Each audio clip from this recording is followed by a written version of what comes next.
Hello friends, मैं विशाल Solanki education hub की तरफ से एक बार फिर से आपका स्वागत करता हूं।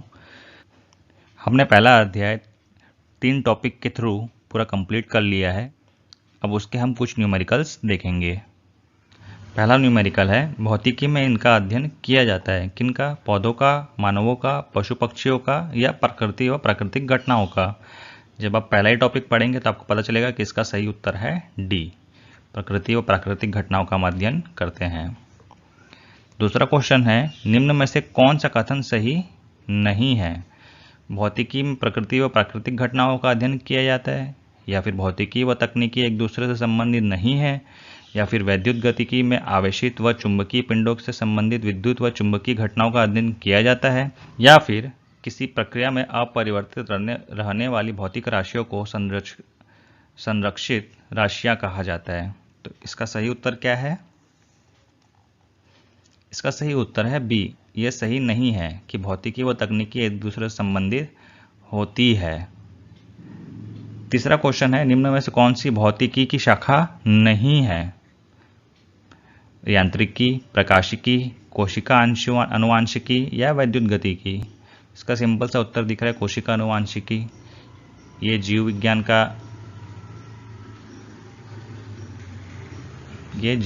का प्रश्न है। 14 क्वेश्चन है, भौतिकी में हमारे द्वारा अध्ययन किए जाने वाले द्रव्यमानों की परास या रेंज है। मतलब इस क्वेश्चन को हम समझे, जो भौतिकी में हम अध्ययन करते हैं तो उसकी रेंज, जो हमारे मापन की जो रेंज है वो कहाँ से कहाँ तक है। 10⁻⁻⁷ से 10⁻60 kg, 10⁻⁻⁷ से 10⁻55 kg, 10⁻30 kg से 10⁻55 kg या 10⁻30 से 10⁻60 kg। इसका सही उत्तर है सी। कैसे, मैं बताता हूँ। जो 10⁻30 kg है वो एक इलेक्ट्रॉन का द्रव्यमान बताता है, और जो 10⁻55 kg है वो ज्ञात प्रेक्षणीय ब्रह्मांड का द्रव्यमान बताता है। अगला क्वेश्चन है, चिर सम्मित भौतिकी यानी क्लासिकल फिजिक्स किस पर लागू होती है? सूक्ष्म जगत पर, स्थूल जगत पर, सूक्ष्म और स्थूल दोनों पर ही, या किसी पर भी नहीं? तो हमने टॉपिक में पढ़ा है कि ये स्थूल जगत पर लागू होती है। नेक्स्ट क्वेश्चन है, चिर सम्मित भौतिकी में विषय शामिल नहीं होते हैं। कौन सा विषय शामिल नहीं होता है? यांत्रिकी, प्रकाश, ऊष्मा या मूल कण। हमें पता है यांत्रिकी, प्रकाश, ऊष्मा तो लागू होता ही है। ऑब्वियस सी बात है, मूल कण जो लागू नहीं होता। 7वां क्वेश्चन है, निम्न में से कौन सा कथन सही है? कि न्यूटन का संबंध यूके से था जिसने गुरुत्वाकर्षण के नियम की खोज की। आइंस्टीन का संबंध इंग्लैंड से था जिसने प्रकाश वैद्युत प्रभावों की खोज की। या जॉन बार्डिन का संबंध फ्रांस से था जिन्होंने ट्रांजिस्टरों की खोज की। W.K. रांटजन का संबंध इंग्लैंड से था जिन्होंने एक्स किरणें की खोज की। इसका सही उत्तर क्या है? इसका सही उत्तर है ए, न्यूटन का संबंध यूके से था जिसने गुरुत्वाकर्षण के नियम की खोज की। जबकि अल्बर्ट आइंस्टाइन का संबंध कहां से था? जर्मनी से, वह जिन्होंने प्रकाश विद्युत प्रभाव का नियम दिया तथा सापेक्षिता का निषेधांत दिया। जॉन बर्डिन का संबंध कहां से था? यूएसए से थे, जिन्होंने ट्रांजिस्टर व अतिचालकता का सिद्धांत दिया। W.K. रांटजन का संबंध कहां से था? इनका संबंध तो जर्मनी से था। खोज एक्स किरणों की ही की थी, लेकिन संबंध जो तो था वो जर्मनी से था। अगला क्वेश्चन है कि निम्न में से कौन सा कथन सही है? हवाई जहाज न्यूटन के गति के नियमों एवं भाप इंजन बर्नौली के प्रमेय पर आधारित होती है, या फिर जलवायु शक्ति ऊष्मागतिकी के नियम पर तथा रॉकेट प्रमोदन बर्नौली के प्रमेय पर आधारित होती है, या फिर कंप्यूटर्स विद्युत परिपथ के अंगीण तर्क पर आधारित होते हैं, जबकि विद्युत जनित फैराडे के विद्युत चुंबकीय प्रेरण पर, या फिर नाभिकीय रिएक्टर ऊष्मागतिकी के नियम पर तथा सोनार प्रकाशीय व्यतिकरण पर आधारित होते हैं। तो इसका सही उत्तर क्या है? सी, कंप्यूटर्स जो है वो विद्युत परिपथ के अंकीय तर्क पर आधारित होते हैं, जबकि विद्युत जनित फैराडे के विद्युत चुंबकीय प्रेरण पर। जो पहला है वो हवाई जहाज बर्नौली के प्रमेय पर आधारित होता है, जबकि भाप इंजन ऊष्मागतिकी के नियम पर आधारित होता है। दूसरा जो है जल विद्युत शक्ति, वो गुरुत्वीय विभव ऊर्जा से विद्युत ऊर्जा में परिवर्तित पर आधारित होता है। वह नाभिकीय रिएक्टर जो है वो नाभिकीय संलयन के नियंत्रण पर आधारित होता है तथा सोनार जो है पराश्रव्य तरंगों के परावर्तन पर आधारित होता है। 9th क्वेश्चन है, निम्न में से किसने प्रतिकण की अवधारणा को सैद्धांतिक रूप से प्रस्तुत किया? नील्स बोर ने, अर्नेस्ट रदरफोर्ड ने, अल्बर्ट आइंस्टाइन ने या पॉल डिराक ने? इसका सही उत्तर है पॉल डिराक ने। 10वां क्वेश्चन है, सर सीवी रमन को भौतिकी में नोबेल पुरस्कार उनकी इस खोज के लिए मिला? प्रकाश के अपवर्तन के लिए, प्रकाश के परावर्तन के लिए, प्रकाश के प्रकीर्णन के लिए या प्रकाश के व्यतिकरण के लिए? तो इसका सही उत्तर है सी, प्रकाश के प्रकीर्णन के लिए। 11वां क्वेश्चन है, निम्न में से कौन सा तकनीकी एवं भौतिकी के मध्य सही कड़ी को नहीं निरूपित करता?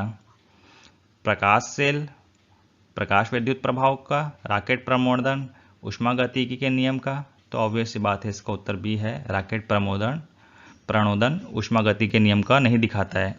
इसका सही उत्तर है रॉकेट प्रणोदन जो है वो न्यूटन के गति के नियम को दिखाता है।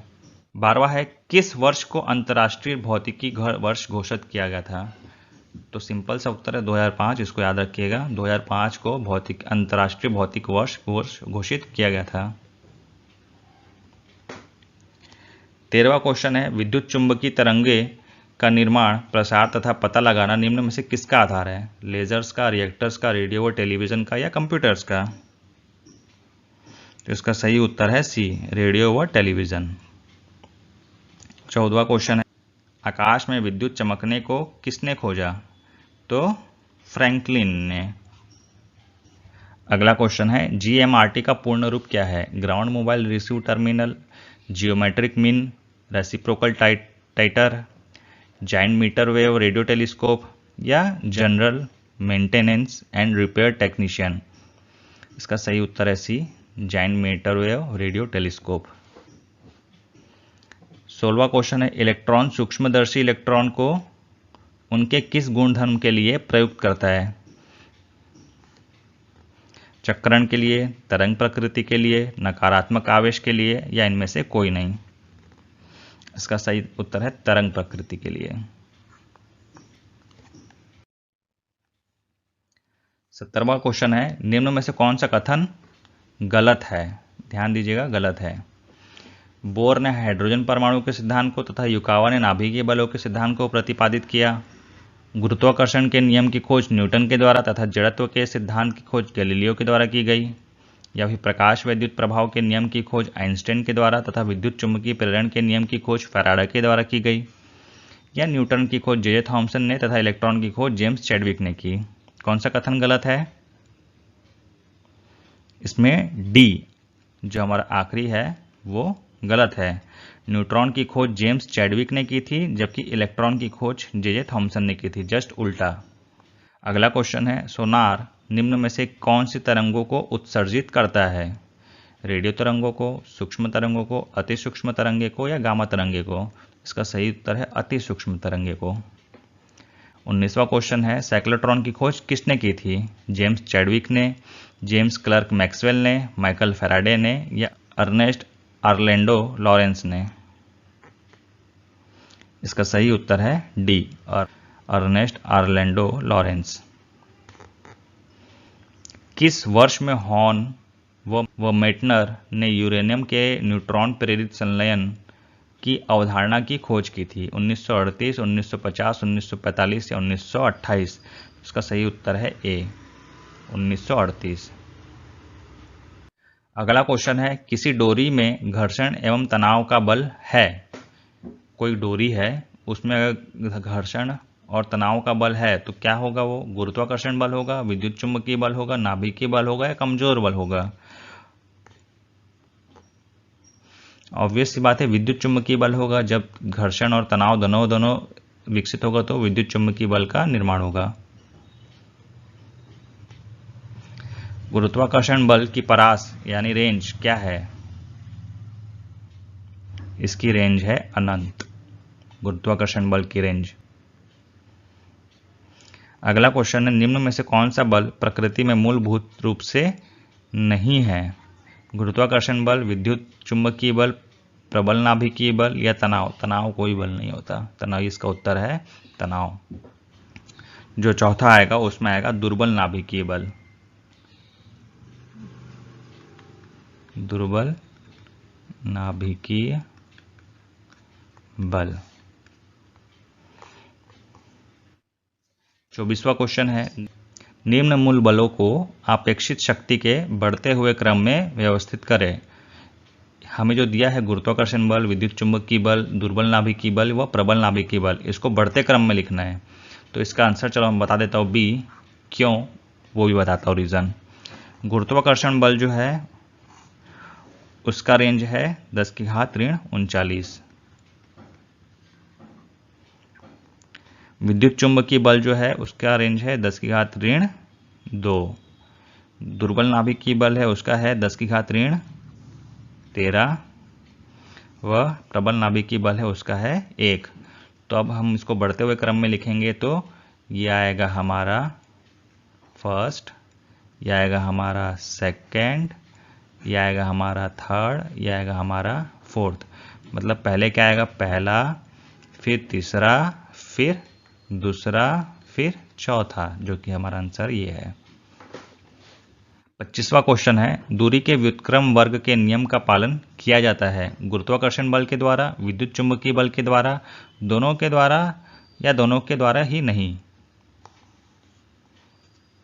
इसका सही उत्तर है सी, दोनों, ए व बी, गुरुत्वाकर्षण बल के भी द्वारा और विद्युत चुंबकीय बल के भी द्वारा।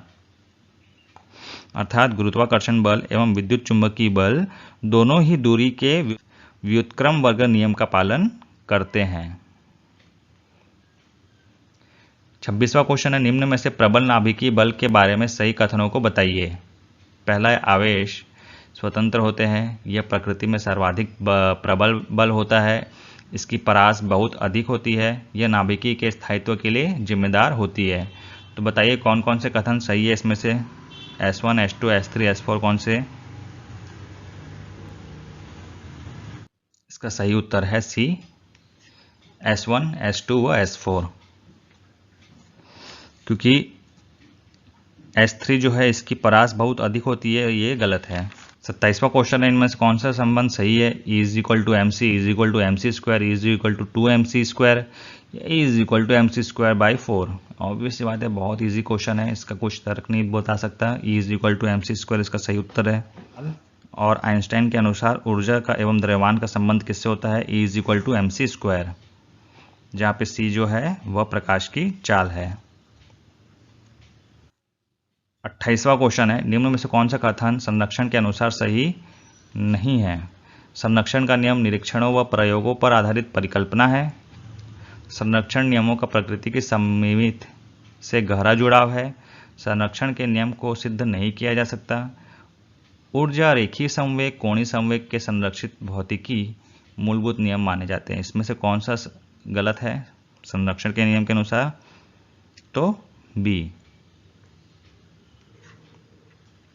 क्योंकि संरक्षण के नियमों का प्रकृति की सम्मति के साथ गहरा जुड़ाव होता है। अन्य सभी कथन क्या है? सही है।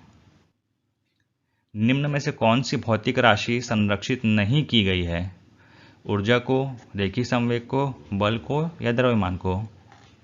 तो इसका आंसर है सी, बल। बल को संरक्षित नहीं की गई है।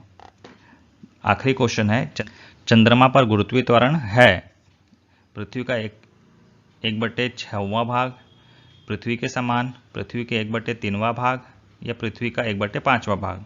इसका सही उत्तर है ए, पृथ्वी का 1/6वां भाग। धन्यवाद। अगली वीडियो में हम नया अध्याय चालू करेंगे, अध्याय 2, मापन व मात्रक।